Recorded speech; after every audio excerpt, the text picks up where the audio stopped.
wanted to record a message for you to help you get settled in on your first night.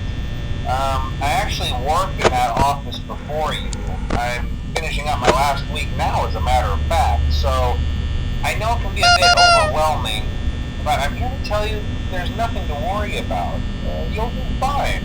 So let's just focus on getting you through your first week, okay? Let's see. First, there's an introductory greeting from the company that I'm supposed to read. It's kind of a legal thing, you know.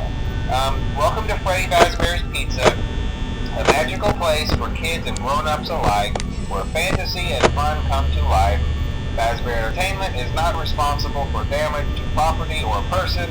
Upon discovering that damage or death has occurred, a missing person report will be filed within 90 days, or as soon as property and premises have been thoroughly cleaned and bleached and the carpets have been replaced. Blah, blah, blah. Now, that might sound bad, I know, but there's really nothing to worry about. The animatronic characters here do get a bit quirky at night, but do I blame them? No.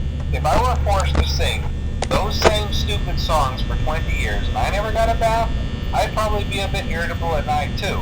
So remember, these characters hold a special place in the hearts of children, and we need to show them a little respect, right? Okay. So just be aware, the characters do tend to wander a bit. They're left in some kind of free roaming mode at night. Something about their servos locking up if they get turned off for too long. They used to be allowed to walk around during the day too, but then there was the bite of 87.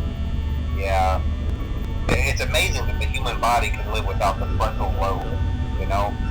Now, concerning your safety, the only real risk to you as a night watchman here, if any, is the fact that these characters, if they happen to see you after hours, probably won't recognize you as a person. They'll most likely see you as a metal endoskeleton without its costume on. Now, since that's against the rules here at Freddy Fazbear's Pizza, they'll probably try to forcefully stuff you inside a Freddy Fazbear suit. Now, that wouldn't be so bad if the suits themselves weren't filled with cross beams, wires, and animatronic devices, especially around the facial area. So you can imagine how having your head forcibly pressed inside one of those could cause a bit of discomfort and death. The only parts of you that would likely see the light of day again would be your eyeballs and teeth when they pop out the front of the mask. Yeah, they don't tell you these things when you sign up. But hey, first station of the breeze. I'll chat with you tomorrow. Check those cameras and remember to close the doors only if absolutely necessary. Gotta conserve power. Alright, good night.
quite as long this time since Freddy and his friends tend to become more active as the week progresses. It might be a good idea to peek at those cameras while I talk, just to make sure everyone's in their proper place, you know. Interestingly enough, Freddy himself doesn't come off stage very often.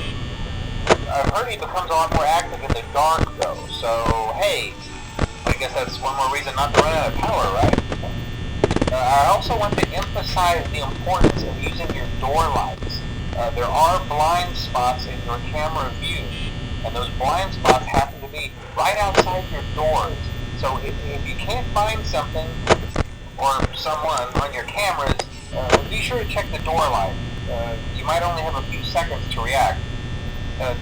Not that you would be in any danger, of course. I'm not implying that. Also, check on the curtain in Pirate Cove from time to time. The character in there seems unique in that he becomes more active if the cameras remain off for long periods of time. I guess he doesn't like being watched. I don't know. Anyway, I'm sure you have everything under control. Talk to you soon!